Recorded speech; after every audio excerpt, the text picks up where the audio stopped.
안녕하세요. 역사의 탄식, 봐도 모르고의 김영훈입니다. 오늘은 일제시대 때 한국에 와서 한국을 위해 헌신하다가 한국에서 죽은 세핑 간호선교사와 이 땅에서 6.25 전쟁을 겪으며 한국인을 위해 헌신한 가딩턴 의료 선교사에 대해 살핍니다. 세핑은 1880년에 독일에서 태어나 1809년에 미국으로 이주하여 1901년에 간호학과를 졸업하여 간호사가 된 후 포사이드의 강연을 통해 조선 선교의 꿈을 가졌습니다. 그러다가 윌슨의 요청에 의하여 1912년 3월에 광주 제중원으로 왔습니다. 그 후 세핑은 1916년에는 군산과 전주에서 사역하다가 1917년부터는 서울 세브란스 병원에서 사역하며 간호학교의 교사로 강의하기도 하였고 또 간호학 교과서를 편찬하기도 했습니다. 1919년 3.1 운동 이후에 다시 광주로 내려온 세핑은 1921년에 진다리 교회를 설립하였는데 이 진다리 교회는 광주 백운교회입니다. 그리고 1922년에는 부인 조르케를 결성하여 여성들에게 성경을 가르치고 한글을 가르치며 봉사활동을 하도록 이끌었습니다. 이때 세핑은 성미제도를 만들었는데 이 성미는 편지봉투 한 봉투 또는 두 봉투에 해당되는 쌀을 매주 또는 한 달에 한 번 바쳐 그것을 모아 가난한 사람들을 위해 구제용으로 사용하는 제도였습니다. 이 성미 제도가 이후 대한민국의 거의 모든 교회에 확산되었으니 참으로 놀랍지 않습니까? 그리고 세핑은 남자들의 축첩 금지와 공창제도 반대 운동에 적극 나섰으며 윤락 여성들에 대한 계몽과 전도 활동에도 심혈을 기울였습니다. 그리고 1923년에는 세핑이 1912년에 설립했던 광주 2.1 성경학교를 조선 총독부로부터 정식으로 인가를 받아냈습니다. 또 세핑은 이해에 조선 간호협회를 창설하였고 초대 회장으로 취임하기도 하였습니다. 그리고 1924년에는 세핑의 부인 조르케를 전남 노회가 인정하기에 이르렀고 1928년에는 세핑이 제주도의 모슬포 교회에서 부흥회를 인도하기도 했습니다. 1929년에는 세핑이 캐나다에서 열린 국제간호협회 대회에 조선 대표로 참석하면서 몇 명의 한국인 간호사를 참석시키기도 했습니다. 이로 인하여 한국인 간호사들이 국제 무대에 데뷔하게 된 것입니다. 이때 세핑이 사용했던 안식년이 세핑의 의료 선교 기간 중 유일한 안식년이었다고 합니다. 그리고 1930년에 세핑은 광주에서 최흥종 목사와 함께 여수로 가지 않고 남아있던 나환자들과 과들 또 거린들, 불황자들을 돌보는 일에 전념하였습니다. 최흥종 목사는 과거 최망치로 불리던 깡패였는데 나중에 예수를 믿고는 세핑과 가까워져서 세핑에게 한국 이름 서서평이라고 지어준 사람이었습니다. 이 세핑과 최흥종 목사는 1933년에는 광주에 남아있던 나환자들을 모았는데 200명이 모였습니다. 이들을 서울까지 걸어서 행진하는 구라운동을 펼쳤는데 이들이 13일이나 걸려서 조선 총독부 앞에 도착할 때에는 여기저기에서 합류한 나환자들로 인하여 무려 500여 명이나 되었다고 합니다. 조선 총독부는 최응종 목사와 세핑을 면담한 자리에서 이들이 요구한 나환자들 처우 개선에 관한 여러 가지 사항들을 거의 모두 수용하였습니다. 그리고 총독은 내려갈 때에는 걸어가지 말고 기차를 타고 가라고 기차를 마련해 주기도 했습니다. 그리고 1933년 10월에는 광주 제중원에 화재가 발생하였는데 이때 세핑이 가장 먼저 현장에 도착하여 환자들을 대피시키기도 했습니다. 이렇게 몸을 아끼지 않은 세핑은 1934년 2월에 서포루라는 풍토병에 걸려 4개월간 투병 생활을 하다가 6월에 천국으로 갔습니다. 광주에서는 자신의 몸이 자주 아픈 가운데서도 이 광주 시민들을 위해 이렇게 헌신했던 세핑에 대한 장례식을 사회장으로 치러 주었습니다. 결혼도 하지 않고 독신으로 살면서 여성들과 가난한 자들을 위해 한평생을 헌신한 세핑의 삶에 대해 정말 깊은 감사를 드립니다. 이제 카딩턴에 대해 살핍니다. 카딩턴은 1920년에 미국의 노스캐롤라이나에서 태어나 1944년에 코넬 의과대학을 졸업하였고 1949년 4월에 리틀 페이지 랭캐스터와 결혼하여 중국으로 의료 선교사를 가고자 했지만 중국의 모택동이 문을 닫는 바람에 카딩턴 부부는 1949년 7월에 한국의 목포로 왔습니다. 그런데 약 11개월이 지나 1950년 6월 25일에 설마 하던 전쟁이 정말로 터지면서 이 땅에는 많은 혼란이 발생했습니다. 목포의 선교 지부에서도 모든 선교사들을 부산으로 피난하라고 하였고 부산에서는 선교사들의 아내와 자식들을 모두 일본으로 보냈습니다. 그러나 카딩턴은 부산에 남아서 부산으로 피난 온 많은 어려운 사람들을 돌보아 주었습니다. 이 당시 선교사들이 한국에 남아 있다는 그 존재 자체만으로도 한국인들에게 많은 위안이 되었고 힘이 되었습니다. 그러다가 인천 상륙작전의 성공으로 북한군이 북으로 밀려나기 시작했습니다. 이때 1951년 9월에 아직도 불안정한 상태에 있는 전라도로 카딩턴은 갔습니다. 이번에는 목포가 아닌 광주로 갔는데 광주에서 문을 닫은 광주 제중원을 재개원하는 일에 힘을 쏟았습니다.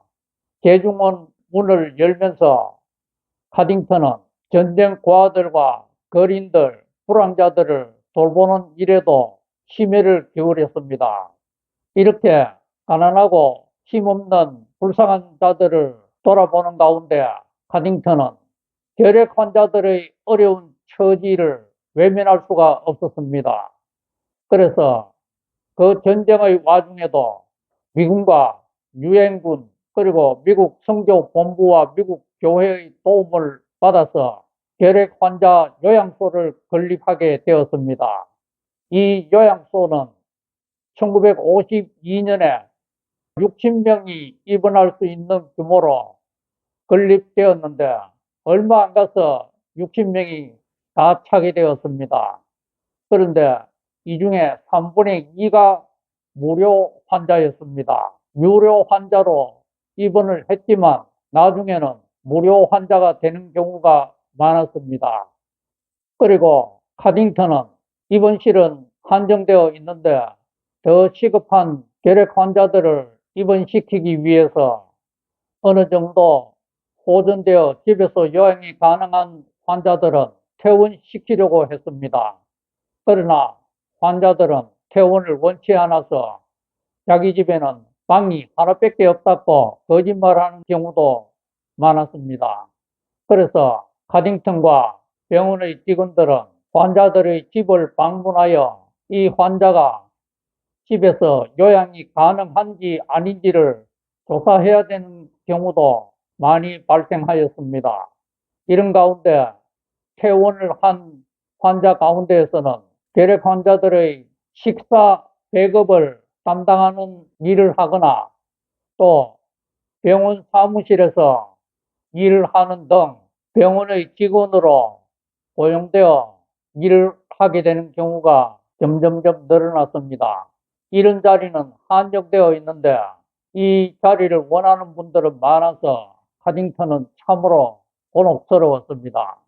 그래서 카딩턴은 미국 선교본부와 미국 교회에 이런 호소도 하였습니다. 미국처럼 크리스마스 시일 판매가 잘 이루어져서 이 한국 땅에도 결핵 환자들을 위해서 사용될 수 있었으면 좋겠다고 하소연했습니다.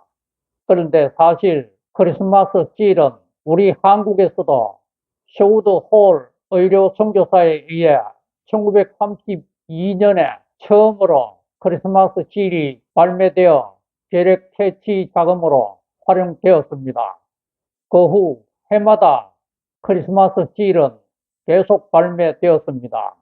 그리고 대구 동산병원의 플래처 선교사도 자신이 직접 결핵에 걸려 고생한 경험이 있었기에 동산병원에서 결핵 퇴치 운동에 앞장서기도 했습니다. 그러나 일본이 태평양 전쟁을 일으키며 한국 내에 있는 모든 선교사들을 추방하면서부터 크리스마스 실 판매는 중단되었습니다. 그렇지만 카딩턴의 희망대로 1953년에 이 한국에도 결핵협회가 만들어지면서 크리스마스 실 판매가 다시 재개되었습니다. 그래서 이 크리스마스 실 판매가 점점 많이 이루어지며 결핵 퇴치 자금에 크게 활용되기도 했습니다. 이런 가운데 1953년에는 일본에 있던 카딩턴의 아내와 자녀들이 광주로 와서 함께 생활하게 되었습니다. 그 이후 이 광주 재중원과 또 결핵요양병원은 계속 발전을 하였습니다.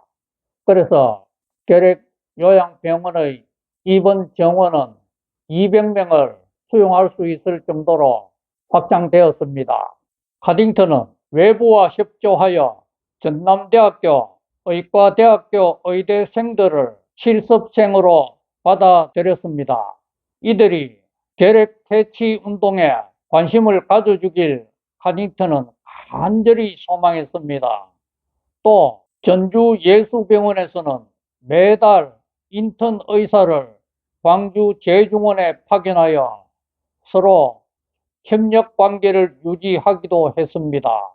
이렇게 나날이 발전하는 가운데 카딩턴은 몇 년 동안 미군의 도움을 받아 군사 우편을 사용하는 특혜를 누리며 미국에서 오는 구호 물자를 직접 이 군사 우편으로 받기도 하였습니다.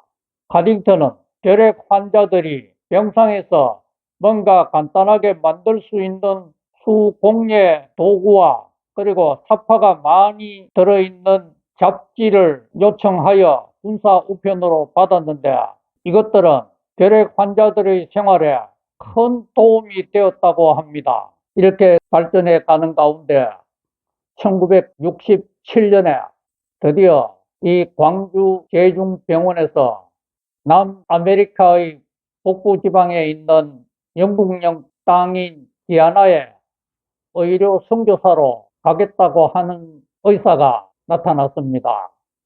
미국으로부터 도움만 받다가 이제는 남을 도와주겠다고 바뀌었으니 대단한 발전이 아닙니까? 그런데 그해 1967년 8월에 카딩턴의 6살짜리 아들 필립이 대천 해수욕장에서 익사하는 사고가 발생했습니다. 그렇지만 카딩턴은 이 아들을 양림동 동산에 묵고는 아무런 내색이 없이 모든 슬픔을 다 이기고 평상시와 똑같이 결핵 환자들을 돌보며 생활하였습니다.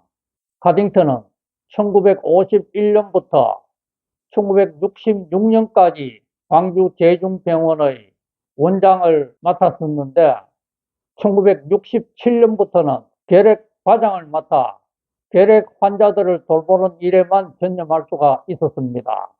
이런 가운데 광주 제중병원은 더욱 발전하여 1968년에 종합병원으로 발전하였고 1970년에는 병원 이름을 광주 제중병원에서 광주 기독병원으로 바꾸게 되었습니다. 이렇게 병원이 나날이 발전하고 있는데 카딩턴은 1974년에 모두를 놀라게 하는 결정을 하였습니다. 전쟁과 허리케인과 홍수로 고생하고 있는 방글라데시로 떠나겠다는 것이었습니다.